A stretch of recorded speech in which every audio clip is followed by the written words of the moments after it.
महामहिम राष्ट्रपति के अभिभाषण पर अपने विचार व्यक्त करने के लिए आपने समय दिया, इसके लिए बहुत बहुत धन्यवाद। शुरू में ये कहना चाहता हूँ, लल्लन जी, 1977 में जब नेताजी मुख्यमंत्री बने थे, सर हम क्या करें, हम बात करें कि नहीं करें? लल्लन जी अभी सुनिए। ओ लल्लन जी, अब मंत्री बने आप। लल्लन जी आपका वक्त पूरा हो गया, आप सुनो तो सही। दूसरों को भी सुनो प्लीज। सर आज मुझे एक अच्छी बात लगी, महात्मा गांधी जी का एक वाक्य है, spiritualise the politics. Today I heard the speech of the opposition party leader which was spiritualizing the politics today, and I really appreciate his speech today, the way he spoke about the spiritualism of the politics, but somehow it is the other way in the country right now. और आपने भी उस पे भाषण में कहा ही है। जब राष्ट्रपति महोदय की महाभाषण पे विचार व्यक्त करने के लिए खड़ा हूँ तो थोड़ा सा अंतर्मन में सोच रहा था कि सही में चुनाव कैसे हुआ, और जो गिरावट हमारे प्रचार में आई थी वो देखकर बहुत सदमा होता था, दुख होता था। खास करके आदरणीय प्रधानमंत्री जी के पद पर रहे हुए व्यक्ति की जब विचार प्रकट होते थे तो बुरा लगता था। कहाँ जा रहे हम, कहाँ लेके जा रहे इस देश को हम, वही तो बता रहा हूँ। अभी आप सुन लीजिए ललन जी, ये इंडिया बनाना हमारा, you were there sir, honourable chairman sir, when we formed the India, he was there in the India. He was one of the members of the India Today speaking the other way. Anyway, just I wanted to recollect the memory. He was there present in the Mumbai meetings also. Anyway, that I want to recollect. चुनाव के दरमियान जो कुछ हुआ वो बड़ा बुरा लगा। हमने पूरे देश में एक नफरत पैदा करने की कोशिश की, हमने ध्रुवीकरण करना चाहा, और वो ध्रुवीकरण धर्म के विषय पर हो रहा था। हम भी हिंदू हैं, हमें गर्व है हिंदू होने का, लेकिन ये मतलब नहीं कि हम दूसरे की घृणा करें, और हम घृणा फैलाकर दीवारें खड़ी कर रहे थे, और दीवारें खड़ी करने के लिए जो भाषा का प्रयोग हो रहा था वो इतना गिरा था कि बहुत दर्द हो रहा था कि देश के प्रधानमंत्री मंगलसूत्र की बात करते, देश के प्रधानमंत्री बोलते जिसके पास ज़्यादा जनता लोग हैं वो तुम्हारा मंगलसूत्र छीन कर लेके जाएंगे। हमारी पार्टी को भी कहा, नकली कहा, हमारे आदरणीय उद्धव जी ठाकरे साहब पर भी लांछन लगाए, लेकिन एक हमारे उद्धव जी ठाकरे साहब जिस ढंग से डट के खड़े रहे, और हमारे शरद पवार साहब हो, हमारे कांग्रेस के राहुल गांधी जी हो, सोनिया गांधी, ये सब मिलकर इंडिया बनाए। आप भी उसमें हैं, हमें बहुत खुशी है। हम संविधान की सुरक्षा के लिए खड़े हुए, हम जनतंत्र की सुरक्षा के लिए खड़े हुए, और उसकी बात जब करते हैं तो आदरणीय स्पीकर साहब ने जब भाषण किया मुझे बहुत मतलब दर्द हुआ कि इतना अच्छा माहौल पैदा हुआ था। आदरणीय राहुल गांधी जी विपक्ष के नेता बनकर वहाँ आए, उनको लेकर साथ में आदरणीय प्रधानमंत्री जी लेकर माननीय अध्यक्ष जी को वहाँ विराजमान कर दिया, और उसके बाद में भाषण करते समय वो 1975 में क्या हुआ बताने लगे। 55-50 साल की आप जख्म को खोलते हो, खरोचते हो तो खून ही निकल आता है। हम क्या करना क्या चाहते हैं, क्या बताना चाहते हैं, और महामहिम राष्ट्रपति जी आदरणीय महिला हमारी है, बहन है हमारी, उनके भाषण में भी यह विषय आया तो मुझे बहुत ठेस पहुंची। संविधान खतरे में जब हम कहते तो यही बात है कि क्यों हम पुरानी जख्मों को खरोच कर खून निकल ले लाए हों। हम अपेक्षा करते कि कुछ अच्छे विचार हो जाए, आगे चले, तो आगे चलने के बजाय हम अलग चलते हैं। मैं जब भी सोचता हूँ कि जैसे कि करप्शन की बात आती थी, are you really against corruption? I ask the question to Honorable Prime Minister, are you really against corruption? The way you have formed the government in Maharashtra, are you really against corruption? The charges have been made. The charges are, किसने आरोप लगाए sir? आदरणीय प्रधानमंत्री जी ने भोपाल की सभा में आरोप लगाए। एक आज हमारे वित्त मंत्री है महाराष्ट्र में, उनके ऊपर आरोप लगाए, कहा कि 75,000 करोड़ का घोटाला हुआ, आरोप लगाया। 8 दिन के अंदर वही शख्स इनके पार्टी में गया, ले लिए पार्टी, उसको पार्टी के साथ में विधायक भी गए, और उनको बाद में राज्य का वित्त मंत्री बनाया। Are you really against corruption? Sir इसके बावजूद और भी बात बता देता हूं कि जब और भी एक बात हुई, हमारे शिवसेना से गुट टूट कर गया, फुट कर गया, भाग गया, भगोड़े थे गए। और उनको जाकर इलेक्शन कमीशन, मैंने परसों भी वही बात कही थी, इलेक्शन कमिश्नर गुलाम है, गुलाम है, सत्ता पक्ष का गुलाम है। बुरा लगता है कहने में sir, one has to be, ये सारी संस्थाएं, वो ईडी हो, सीबीआई हो, इनकम टैक्स हो, सारी संस्थाएं गुलाम पकड़े पर रखी है। तभी तो इन्होंने जब हम 146/702 को सस्पेंड किया, उसमें कानून पास कर दिया। क्या कानून पास कर दिया? इलेक्शन कमिश्नर को चुनने के लिए एक समिति बनती थी, उस समिति में आदरणीय प्रधानमंत्री रहते, उस समिति और कौन रहेगा? उस समिति में इस देश के सर्वोच्च न्यायालय के सरन्यायाधीश थे, chief justice of India was there in the committee. इन्होंने लॉ पास किया नया, और उसमें चीफ जस्टिस ऑफ इंडिया को ही निकाल दिया।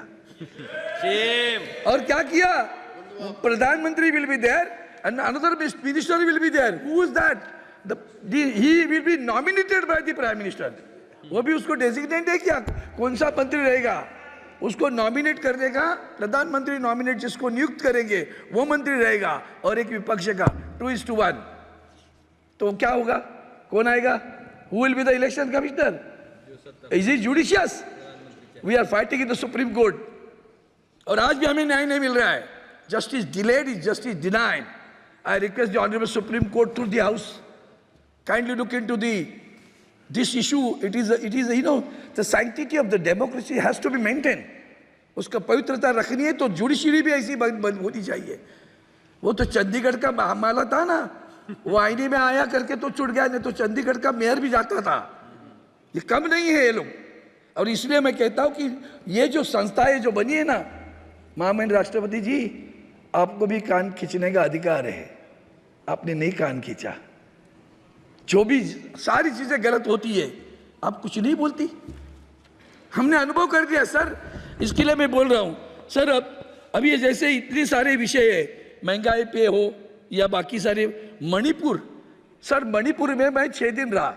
आई was there in for 6 days, I was there in Manipur. I have witnessed it कि मैती और कुकीज में कैसे झगड़ा चल रहा है वहाँ, और देश एक राज्य। मैं उसी दिन मैंने कहा था चैनल पर आकर कि the state is divided, the honourable prime minister is silent. मौनम सर्वार्थ साधनम, व्हाट अ मौन। ये मौन अच्छा है देश के लिए? बहुत दर्द होता है सर। और जो अगर आपने वीडियो क्लिप देखी होगी ना, ये देश को कलंकित, सिर्फ वहाँ दंगा नहीं है सर, वहाँ जिस तरह से कि हमारी बहन के साथ अत्याचार हुए हैं ना, वो देश को कलंकित करने वाले अत्याचार है। ये लांछन है इस देश को। आवाज नहीं आई सत्ता पक्ष से, ये बुरा लगता है। सभापति महोदय, मैं और एक चीज कहना चाहता हूँ कि आज भी इलेक्शन कमीशन हो, परसों उसके चुनाव में और एक बात हुई sir. Have you noticed it mister chairman, have you noticed it? 2 things happen. The honourable prime minister and the honourable home minister दोनों ने कहा, एग्जिट पोल याद है, हाँ 400 पार, और दोनों ने कहा कि मार्केट में इन्वेस्ट करो, मार्केट में इन्वेस्ट करो, 4 तारीख को चौक जाओगे, बड़ा प्रॉफिट हो जाएगा।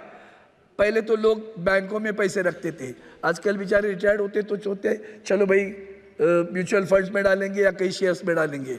Common man is also there in the market right now. और इन्होंने कहने के बाद 400 पार, एक ही इंसान ने पहला नारा लगाया हमारे देश में, वो है उद्धव जी ठाकरे साहब ने। उन्होंने कहा 400 पार नहीं, अब की बार भाजपा तड़ी पार। वो नारा लगाने वाले उद्धव जी ठाकरे थे, वो नारा लगाया सर। इसके बाद में लोगों ने पैसे उसमें इन्वेस्ट कर दिए। 4 तारीख को 400 पार वाले 240 पर आए और मार्केट गिर गई सर। 30 लाख करोड़ का नुकसान हुआ, 30 लाख करोड़ का नुकसान हुआ सर एक दिन में। हम सेबी के पास गए थे, हमारे साथ तृणमूल कांग्रेस के नेता थे, हम उनके साथ में गए। सेबी को मैंने कहा कि इसकी इंक्वायरी होनी चाहिए, आज भी उसकी बात नहीं हो रही है। 30 लाख करोड़ किसके गए, किनके कहने पे गए?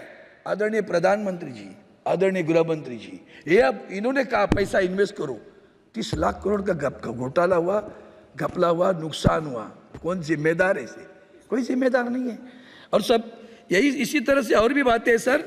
एक पहला महत्वपूर्ण मुद्दा है, हमारे पास बुजुर्ग है, महामहिम राष्ट्रपति से मैं अपेक्षा करता था, उन्होंने जब इमरजेंसी में बोली sir, No, just you can take 1 minute. I thought, Just I want to give me alarm. Then she spoke Wind about up the your emergency. I don't know how much old she was that time, but then somehow she spoke about it. और जब बुजुर्गों की बात आती है, sir बुजुर्गों के pension के बारे में बात इस कीजिए, कई भाषण में उसका उल्लेख नहीं है। बेरोजगारी के बारे में कहीं उल्लेख नहीं है। बेरोजगार तड़प रहा है, PSUs are being sold out और बेरोजगार रास्ते में तड़प रहे। हाल ही में कल परसों सर हमारे पास पुलिस की भर्ती थी, उस पुलिस की भर्ती में 2 जवान युवा मृत्यु हुई उनकी दौड़ने के बाद में। कोई कुछ दर्द नहीं होता।